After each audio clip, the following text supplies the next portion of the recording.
to be close to her Aunt Ella, her father's only sister. At least, that's the reason she'd told everyone. Carmen had been her roommate at Howard and was one of the most positive people she knew. Her friend's optimism had helped Leslie get through some rough times after her breakup with Sloan. "No, I have not seen him, and I'm not looking for him, Carmen." "Well, you should. You owe him an apology." There were days Leslie wished Carmen had not been with her that night 3 years ago when they'd taken a girls' trip to L.A. At a nightclub, they had run into Sarah Olson, of all people, the woman who'd been Leslie's roommate while at college in Alaska. It was obvious Sarah had had one too many drinks, and in a drunken spiel, she had bragged about how her plan to deliberately break up Leslie and Sloan had worked. She'd even made fun of Leslie in front of everyone for being gullible enough to believe Sarah's lies. That was when Leslie realized all those things she had believed about Sloan had not been true. "I will eventually see him, Carmen, but I don't intend to go looking for him. There are over a couple hundred guests here." What she wouldn't mention to Carmen was that the phone call she'd gotten from her attorney before leaving the hotel was weighing more heavily on her mind than an apology to Sloan right now. "I would help find him if I knew what he looked like." She was glad Carmen didn't know, because there was no doubt in Leslie's mind that Carmen would go looking for Sloan. He might not have come. The disappointment in Carmen's eyes made Leslie feel bad for even suggesting such a thing. Her friend believed in taking any opportunity to right a wrong. Carmen was also a hopeless romantic. That's one of the reasons Leslie had asked Carmen to attend the wedding with her as her +1. Weddings were right up Carmen's alley.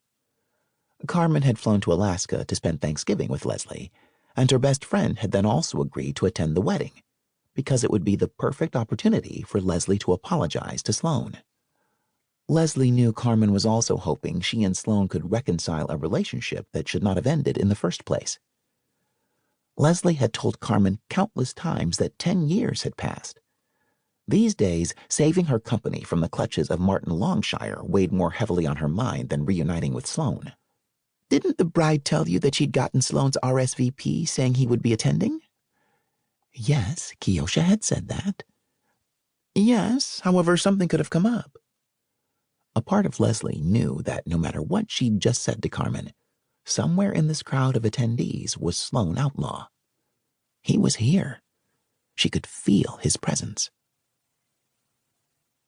Sloan knew it would be close to impossible to grab even a minute of Tyler's time since he was the groom and taking wedding pictures. That sent Sloan in search of Redford St. James. Sloan could forgive Tyler for not mentioning Leslie's attendance to him, since he'd probably had a lot on his mind in preparing for the wedding. But there was no excuse for Redford. If Tyler knew, then so had Redford. During their college days, the three of them had been thick as thieves. And although they now lived in different cities in Alaska, they still found time to get together twice a year. Moving in and around several people, some he knew, others he did not, Sloan figured that even in this crowd he would have no problem finding Redford. All he needed to do was figure out the best place an amorous couple could engage in a quickie. That sort of thing was what Redford had always been good at, even when they were in college. Storage closets, empty classrooms, underneath the stairs. Those were just a few places that easily came to mind. Sloan left the ballroom and headed down a side corridor toward the back. When a woman rounded the corner and quickly walked past him while trying to straighten her outfit and hair, Sloan knew Redford St. James had struck again. His friend had a problem with keeping his pants zipped. When Sloan reached a cracked door, he slowly opened it and entered a small meeting room. Redford had his back to him, putting on his jacket. "I thought I'd find you in here, Redford." Redford jerked around and then glared at him. "Damn, Sloan, you almost gave me heart failure. I thought you were that woman's boyfriend." Sloan lifted an eyebrow and then crossed his arms over his chest. "Boyfriend? When did you start trespassing on another man's territory?" Redford gave him a smooth grin. "When she looked my way a few times and deliberately licked her lips. I figured someone wasn't taking care of her properly, and I got the message. The opportunity was too good to pass up." "Whatever," Sloan said, closing the door behind him. "So why didn't you tell me Leslie would be coming to the wedding?" Redford rolled his eyes.